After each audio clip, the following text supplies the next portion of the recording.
दोस्तों कैसे हो आप सब। मैं आप सबको यूट्यूब चैनल इंग्लिश लिटरेचर पे वेलकम कहती हूँ। आज जो हम डिस्कस करने जा रहे हैं वो है chapter number 16 and 17 Father and Son novel का। इसको डिस्कस करने से पहले हम थोड़ा सा 15 के एंडिंग का ओवरव्यू ले लेते हैं कि एंडिंग पे मैडम जो ओडेनस्टॉफ थी उन्होंने आर्किडे को और बाजारोव को अपने घर पे इनवाइट किया था। ठीक है, स्टार्ट करते हैं। चैप्टर नंबर 16 का स्टार्ट है। तो 16 के स्टार्ट के अंदर जो मैडम ओडेनस्टॉफ है उनके घर का थोड़ा सा बताया हुआ है, नक्शा कैसे का बना हुआ है कि वो उनका जो घर है वो एक स्लोप ऑफ अ लो हिल के ऊपर है और येलो चर्च स्टोन जो उससे ज़्यादा दूर नहीं है, ग्रीन रूफ है। अच्छा, ये थोड़ा बहुत उन्होंने ना लाइक उसकी बिल्डिंग का बताया कि कैसे बनी हुई है। फिर जब हम चैप्टर पढ़ते हैं, ये हाउस का अपीयरेंस बताने के बाद, लोकेशन बताने के बाद, राइटर बताता है कि आर्कडी और बाजारोव जो है ना वो पहुंच गए हैं मैडम ओडेनस्टॉफ के घर। और वहाँ पे जो बाजारोव और आर्कडी जब अकेले होते हैं तो बाजारोव जो है मैडम ओडेनस्टॉफ के ऊपर बड़ा लाइक एक अजीब सा कमेंट मारता, कहता है ये डचेस है। ठीक है, जो टेक्स्ट में लिखा गया है इसके लिए लाइन वो ये लिखी है, अ ग्रैंड डचेस कंप्लीट। इसके रिस्पॉन्स में आर्कडी जो कहता है वो भी कहता है अ नाइस ग्रैंड डचेस। ठीक है, ये इसके बारे में डिस्कशन हो रही होती है। तो उसके बाद ये जब टी का टाइम होता है तो जब चाय पी रहे होते हैं उस टाइम पता लगता है आर्कडी और बाजारोव को कि मैडम ओडेनस्टॉफ जो हैं अपनी आंट और सिस्टर के साथ रहती हैं। जो इसकी आंट होती है बेसिकली वो एक नोबल वुमेन होती है और उसकी हाई क्लास से बिलोंग करती है। उसकी जो सिस्टर होती है वो 18 ईयर्स ओल्ड की होती है, छोटी मतलब इतनी यंग एज में ही आ जाती है। वो बहुत शाय होती है इसकी सिस्टर, कर्टियस भी होती है और अपनी बहन से ज़्यादा क्यूट होती है। ठीक है, इसका नाम कटिया है जो इसकी सिस्टर है ओडेनस्टॉफ की। फिर मैडम ओडेनस्टॉफ जो है ना वो बेसिकली बाजारोव से कहती है कि हम लोगों को ना किसी चीज़ के ऊपर डिस्कस करना चाहिए। तो तब बाजारोव जो है ना बेसिकली जो ओडेनस्टॉफ है उसकी अटेंशन एक बुक की तरफ लेके आता है। वो ड्राइंग्स होती हैं स्विट्ज़रलैंड की और एक्सप्लेन करता है कि सिर्फ और सिर्फ वो जो है ना ये जो स्केचेस होते हैं उनके जो लॉजिकल जो एस्पेक्ट्स होते हैं ना उसके ऊपर इंटरेस्टेड है। ठीक है, जियोलॉजिकल एस्पेक्ट्स पे इंटरेस्टेड है कौन, बाजारोव। ठीक है, जब ये बात सुनती है ओडेनस्टॉफ तो बड़ा हैरान होती है कि कैसे एक बंदा जो है वो आर्ट को अप्रिशिएट नहीं करता, आर्टिस्टिक जो होती क्रिएचर उसको ना अप्रिशिएट नहीं करता, जबकि सिर्फ और सिर्फ वो जियोलॉजिकल एस्पेक्ट्स को अप्रिशिएट करता है। तो इस पे जो है बाजारोव जवाब देता है, people are trees in a forest, no botanist would study every individual birch tree. ठीक है, तो जब उसने कहा है ना लाइक जो ओडेनस्टॉफ है वो हैरान होती है कि ये लाइक लोगों को भी अंडरस्टैंड नहीं करता, ना लोगों में इतनी दिलचस्पी लेता है। तो तब वो कहता है जो लोग हैं ना वो दरख्त की तरह हैं, जो एक जंगल के अंदर दरख्त होते हैं ना वैसे हैं। और कोई भी जो है ना इतना लाइक इंटरेस्ट नहीं लेता कि एक एक दरख्त को बैठ के स्टडी करे। फिर ओडेनस्टॉफ जो है वो आर्कडी से पूछती हैं कि तुम्हारा क्या ख्याल है जो बाजारोव ने कहा उसके अबाउट, कि क्या तुम उसके आइडियाज़ से एग्री करते हो।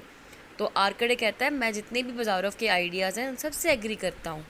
फिर इस दौरान जो है उनकी आंट वो आ जाती है और जो उनकी आंट होती है ना उसका बड़ा रिजिड सा एटीट्यूड होता है। हम लोग जब टेक्स्ट पढ़ते हैं तो पता लग रहा होता है कि हर कोई उनको टॉलरेट कर रहा है। इवन के टेक्स्ट पढ़ते हुए भी पता चलता है कि कोई उसकी तरफ अटेंशन भी नहीं दे रहा। लाइक अटेंशन देना होता है ना, ध्यान देना, कोई ध्यान भी नहीं दे रहा उसकी आंट की तरफ। फिर जो एक पोरफायर नाम का बंदा है, PORFIRY, पोरफायर नाम का बंदा है जो कि ओडेनस्टॉफ का नेबर है। देखते हैं हम लोग सीन पे वो आ जाता है और वो आके ना प्ले कार्ड्स लेके आता है और वो जो आंट है उसकी आंट और पोरफायर मिलकर कार्ड्स खेलते हैं आपस में। जब वो कार्ड खेल रहे होते हैं फिर ओडेनस्टॉफ जो है वो आर्कडी को कहती है कि तुम क्यों ना मेरी सिस्टर जो कटिया है उसके पास चले जाओ, उसके साथ मिलके तुम पियानो बजाओ, उसको ज्वाइन करो। आर्कडी को थोड़ा बहुत अजीब फील होता है, बुरा लगता है, क्योंकि ना उसको महसूस हो रहा होता है कि ओडेनस्टॉफ जो है ना वो वहाँ से उसको डिसमिस करना चाह रही है, उसको वहाँ से बाहर भेजना चाह रही हैं। लेकिन फिर जब आर्कडी कटिया के पास आता है और कटिया जो है मोजड्रैट पे म्यूज़िक बजा रही होती है तो ये जो म्यूज़िक बजा रही होती है ना ये बड़ा पसंद आता है आर्कडी को। हालांकि आर्कडी एंटी रोमांटिक है, हालांकि आर्कडी एक नहलिस्ट है, फिर भी उसको वो म्यूज़िक पसंद आता है। ठीक है, उसको बेसिकली आर्ट पसंद आ रही होती है। जब आर्कडी पास पहुंचता है तो वो कटिया अपना म्यूज़िक बजाना बंद कर देती है। आर्कडी पूछता है कि तुमने क्यों बंद कर दिया बजाना, तुम तो बड़ा अच्छा बजा रही थी। और कटिया जैसे कि मैंने बताया आपको बहुत ज़्यादा शाय होती है। She fails to respond to this question, वो जवाब नहीं देती। फिर दूसरी तरफ जो ओडेंसोव जो होती है वो बाज़ारोफ से कहती है कि तुम मेरे साथ मतलब वॉक पे आओ, और जब वॉक पे जाते हैं तो मुझे कहती है जितने भी प्लांट्स हैं ना इनके लैटिन नेम सिखाना। वो पूछता है कि तुमने लैटिन नेम्स क्यों सीखने हैं, तो आगे से रिप्लाई करती है one must have order in everything, कि हर एक को सब कुछ पता होना चाहिए। फिर इसके बाद बाज़ारोफ और आर्कडे दोनों अलोन होते हैं नाइट टाइम पे, और उस टाइम पे दोनों डिस्कस करते हैं ये जो दोनों सिस्टर्स हैं ना उनके बारे में।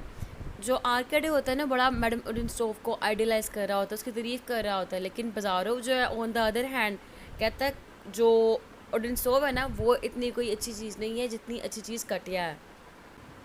उसी रात जो है ओडेंसोव अपने गेस्ट के बारे में सोच रही होती है, स्पेशली बाज़ारोव के बारे में सोच रही होती है, और बड़ा फैसिनेट होती है उसके व्यूज़ से। इवन कि उसके व्यूज़ से फैसिनेट होने के बाद साथ साथ उसको ये भी समझ नहीं आ रहा था कि उसकी खुद की फीलिंग्स बड़ी कन्फ्यूजन हो गई हुई है।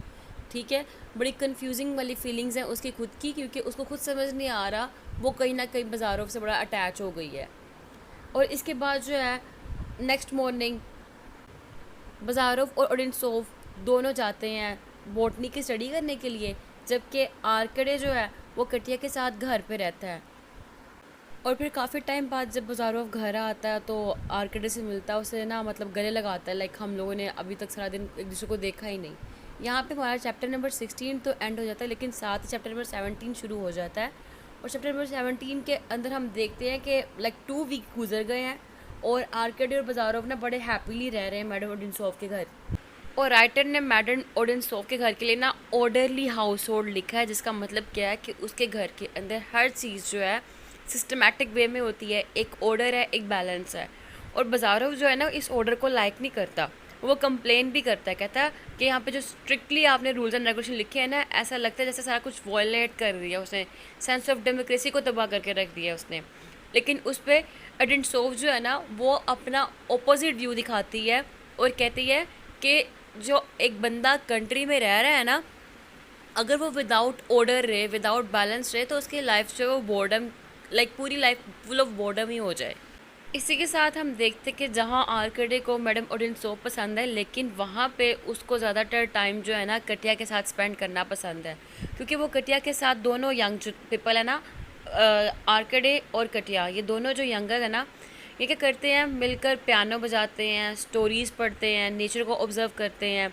हालांकि आर्कडे कहता है कि मेरे अंदर कोई सेंटिमेंटलिटी नहीं है, मेरे अंदर कोई इमोशंस नहीं है, फिर भी वो सारा कुछ कर रहा था जो कि एक एंटी नाइलिस्ट एटीट्यूड है। और उसके ये सोच होती है कि ये जो मैं नेचर को देख रहा हूँ, ऑब्ज़र्व कर रहा हूँ, मैं जो शॉर्ट स्टोरीज़ पढ़ रहा हूँ, मैं जो पियानो बजा रहा हूँ, ये जो है मेरे अंदर के जो सेंटिमेंटल इमोशंस है ना उसको नहीं जगा सकती। मैं नाइलिस्ट हूँ, मैं नाइलिस्ट ही रहूँगा, जो कि बेसिकली आयरनी है इसके करैक्टर के अंदर। सेम हम देखें बाज़ारोव और ओडेंसोव के अंदर, तो बाज़ारोव जो है खुद को नाइलिस्ट कहता है, स्ट्रिक्टली नाइलिस्ट है ना, खुद को कहता कि मैं जो हूँ हर चीज़ को रिजेक्ट करता हूँ, मैं इमोशंस को नहीं मानता, मैं फीलिंग्स को नहीं मानता, है ना, इनकार करता है ना। वहाँ इस चैप्टर के अंदर, क्योंकि सबसे इम्पोर्टेंट चैप्टर है पूरे नोवेल का, हम देखते हैं कि बाज़ारोव का अपने ही व्यूज़ के साथ क्लैश है। कैसे?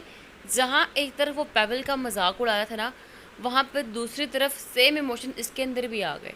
वो पेवल को कहता था कि क्या एक मोहब्बत के पीछे खुद को पागल करके रख दिया है। ठीक है, वो इंसान पागल होता है जो एक औरत के पीछे लग जाए। यहाँ पे ये खुद एक औरत के पीछे लग चुका हुआ है, क्योंकि इसको ओडेंसोव जो बहुत पसंद आने लग पड़ी, उसको लाइक करने लग पड़ा है। लेकिन उसको इसकी रियलाइजेशन नहीं है कि वो उसको लाइक करने लग पड़ा है, लेकिन वो उससे बहुत ज़्यादा अटैच हो चुका है। फिर उस इवनिंग को बाज़ारोव जो है बताता है ओडेंसोव को कि मैं जा रहा हूँ, जल्दी मुझे चले जाना है यहाँ से, यहाँ पे मज़ीद नहीं रहना मुझे।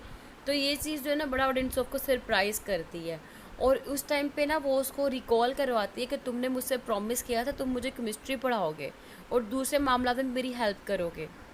और उसे श्योरिटी से ये भी कहती है कि तुम जब यहाँ से चले जाओगे ना तुम बोर भी होगे, तुम मुझे बहुत मिस भी करने वाले हो। अब जब जाने का वक्त आता है आर्कडी और बाज़ारोव का, तब जो ओडेंसोव है वो बाज़ारोव को रोकना तो चाहती है, लेकिन बाज़ारोव रुकता नहीं है, क्विकली लीव कर जाता है। उनके डिपार्चर के बाद जो है ना madam Odintsov sat for a long time before she went to bed, काफ़ी देर तक बैठी रहती हैं। और जो बाज़ारोव है वो भी अपने बिस्तर में जाने से पहले 2 घंटे तक वो सैर ही करता रहता है, वॉक ही करता रहता है। आर्किड जो होता है वो मतलब कोशिश तो करता है कि सवाल करे अपने भाई जैसे दोस्त से, ठीक है। तो लेकिन फिर भी ना वो कुछ नहीं कर पूछ सकता उससे, क्योंकि जो बाजारों है बड़ा इमोशनली डिस्टर्ब हो चुका हुआ है। आयरनी, इमोशनली डिस्टर्ब, हालांकि वो बंदा जो इमोशंस को नहीं मानता था वो खुद इमोशनली डिस्टर्ब हो गया हुआ है। तो ये चैप्टर जो बड़ा इंपॉर्टेंट है, क्योंकि इसके अंदर हमें पता लगता है कि बाजारों का इनर नेचर के साथ ही कन्फ्लिक्ट चल रहा है, ठीक है। जो वो कहता था वैसा वो कर नहीं पा रहा। यहाँ पे हमने देखा बाजारों को मोहब्बत भी हो गई, हालांकि वो मोहब्बत के ख़िलाफ़ था। हर उसके व्यूज़, जो जो व्यूज़ का वो मजाक उड़ाता था ना, वो खुद उसके साथ हो रहा है कि उसकी फेट ही बदल गई है। उसकी फेट ने उसके साथ क्या खेल खेल दिया है।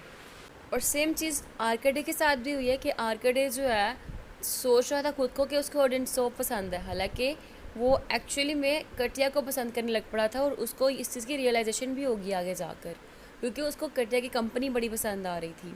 बहरहाल अगर चैप्टर को हम लोग गौर से देखें, एनालाइज करें क्रिटिकली, तो ये बेसिकली बाजारोव और जो है आर्कडे, उनके नाइलिस्ट जो व्यूज़ थे ना, उनके ऊपर एक आयरनी, एक सटायर है।